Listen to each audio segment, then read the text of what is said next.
All right, folks, we are back for the Week 14 edition of the Lex Lumpkin Show. I think it's going to be a quick one. I just wanted to kind of run over some playoff scenarios. It's not too many to talk about, anyways. We are in the home stretch. We'll get to that in a second. But first, as always, a word from our wonderful sponsors, Sundog Multimedia. Sundog Multimedia is an online communication social media company that were once just a personal tool that has since evolved into something much bigger, allowing users to communicate, research, and discover things that impact their lives and daily decisions. Sundog will collaborate with you to help build a modern yet nimble social media strategy by utilizing innovative and traditional media principles. Sundog is also a proud supporter of the Stop Soldier Suicide Foundation. Brains, brawn, and true professionalism. That's easy peasy moving and service, moving, muscle for hire, assembly, errands, you name it. Easy Peasy is a multi-purpose team. If you need something, just ask.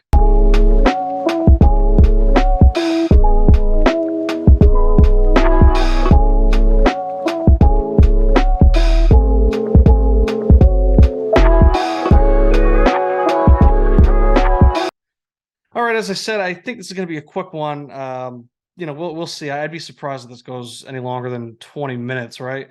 So I just wanted to kind of run over some things. I do feel like we are pretty much locked into the playoff picture. There is kind of one thing to keep an eye on. We'll get to that in a second. First, I want to go over some Week 13 scores, starting with the Slow Stroke Kings defeating I Love My Mom 92.8 to 80.42.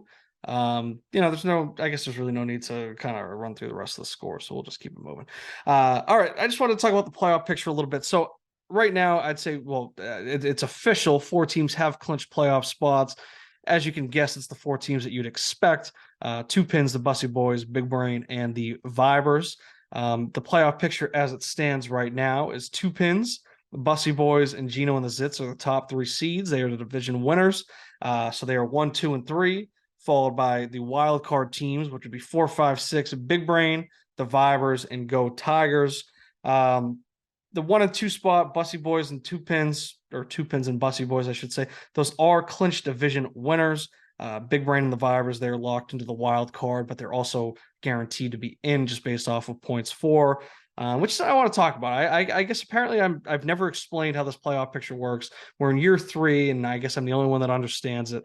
The top 3 seeds, those are the division winners. We have 3 divisions, right? So we have 6 playoff teams, 3 divisions. 3 division winners are the top 3 seeds. They are seeded amongst themselves by total points for. The division is won by whoever in the division has the most wins in that division. If there is a tie at the end of the year by wins, the tiebreaker would be most points for.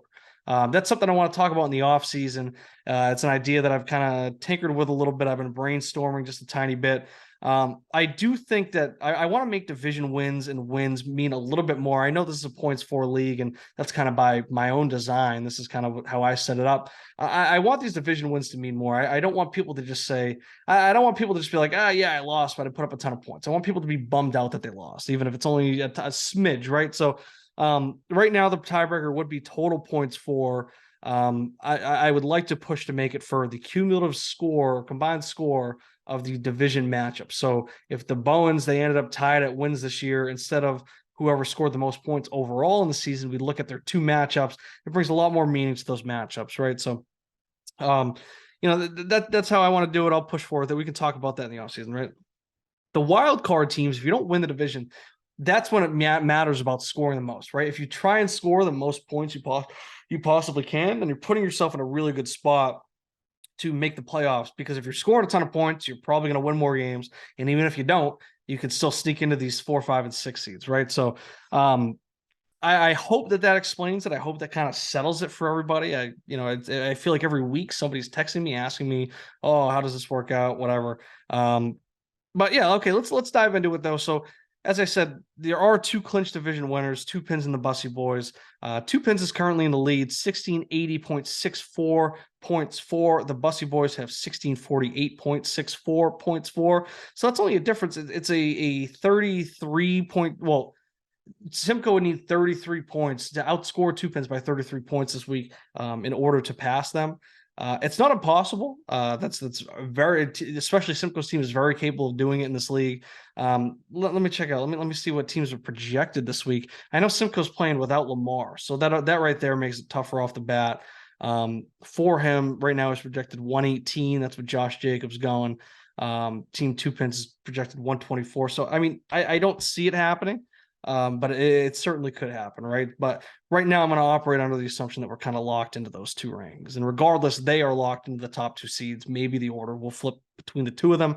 All right. The 3 seed, that's where things are, we'll skip over that in a second, right? Because the 4 and the 5 seed, I said Big Brain, the Vibers, they're locked into the playoff spots. They're locked into the wild card. Just like Two Pins and the Bussy Boys, they're not going to move anywhere besides maybe flip-flopping with each other. Right now, Big Brain, though, they are leading the entire league in points for with 1698.64. That's about, well, so Vibers has 1622.16. So we're looking at a 77-point difference that they'd have to, make up in this next week. That's going to be very tough as well. So I think Two Pins, Bussy Boys 1 and 2, Big Brain and the Vibers 4 and 5.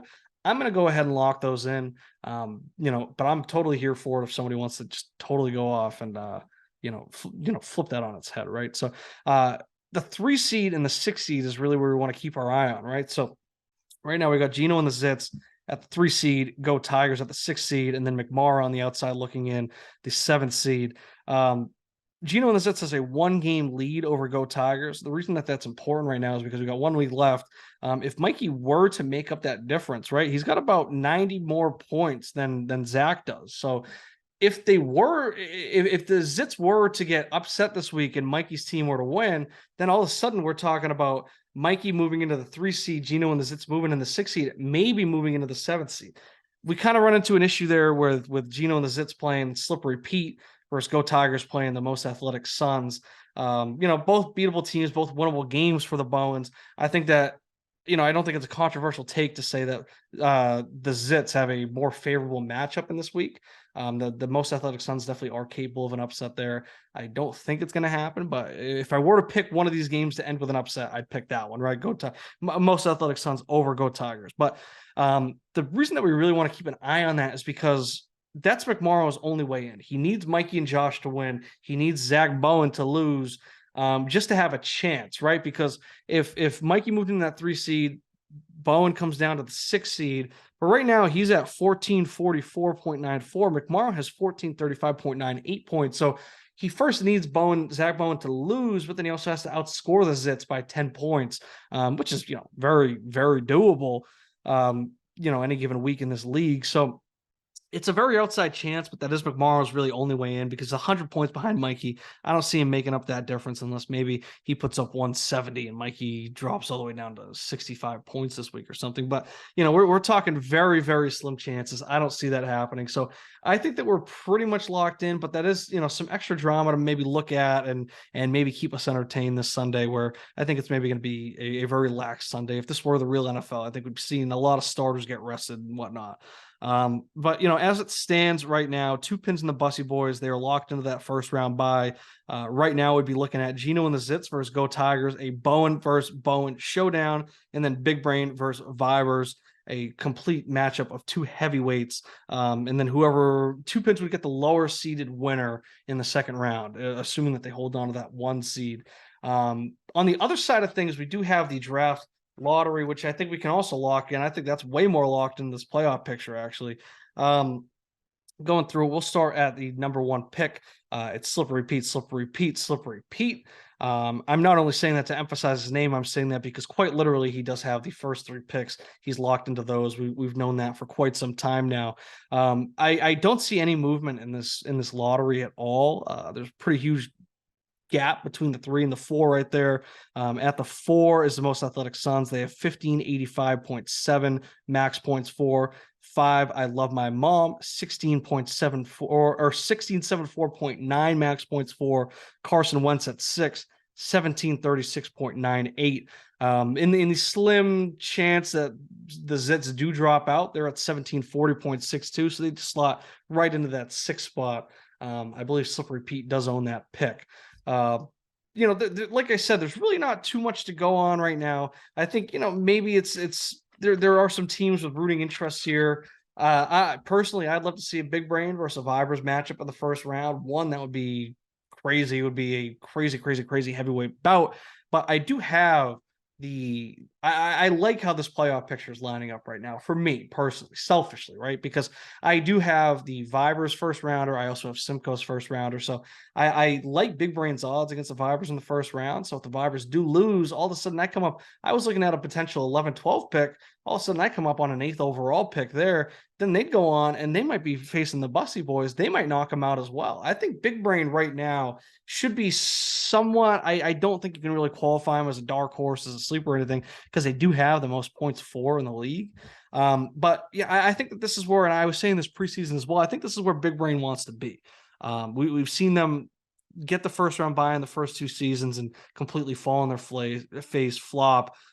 People are calling them choke artists. They're calling them Peyton Manning, Clayton Kershaw, regular season performance, right? They put up the big numbers in the regular season, and then they have not won a playoff game yet. They're setting all these scoring records and stuff. So I think they kind of want this. I think that they want to get in. They want to play that extra week. They don't want to take the week off, give their guys any rest, keep the train rolling. They're on fire right now. I like their odds against the Vibers. I also think that Go Tigers and that Geno and the Zits matchup would be very interesting, because I think Mikey has been the stronger team down the stretch, but as we always say, you don't want to see the Zits in the postseason. They're as dangerous as anybody. They drag you into the mud, and it just gets dirty. It becomes a total rock fight. I feel like that's kind of it. I don't think there's too much more to say.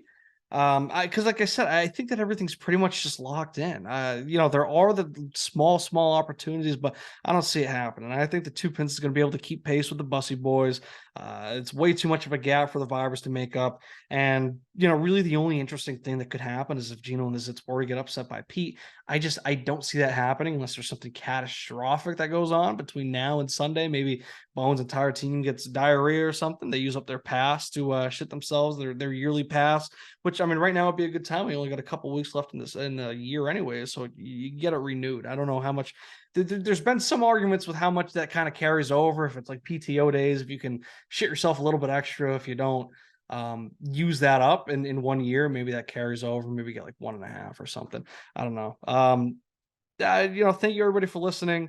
We're going to leave it at that. It is the Lex Lumpkin Show. We'll be back next week for a full playoff preview. Maybe we'll have some playoff teams, get some guests in here, really try and mix it up. I know McMorrow was talking about writing a blog itself. I've got one coming as well. I think I'm going to do a season award blog. We're talking MVP, Rookie of the Year, etc. I'm not just going to be picking highest total points and anything like that. I'm going to get a little creative. I'm going to try and figure out what these players meant to each other, maybe get more obscure with the awards than just straight up best player and whatnot. So thank you to our sponsors. Thank you to friendswhogamble.com. Check out the website as always. And as always, like I love to say, thank you to the viewers. We had a great month last week. People were loving the site. High traffic. Let's get those views up. Let's get the show really, on the road. Let's get things going. We got Mousetrap Menard coming up. We're gonna get that sponsorship, baby. We're working at it. Friends Who Gamble, friendswhogamble.com, the league. We are going to the moon. Thank you everybody for coming out. Thank you, Sundog. Thank you, Easy Peasy. Thank you, Friends Who Gamble. I'll see you next week.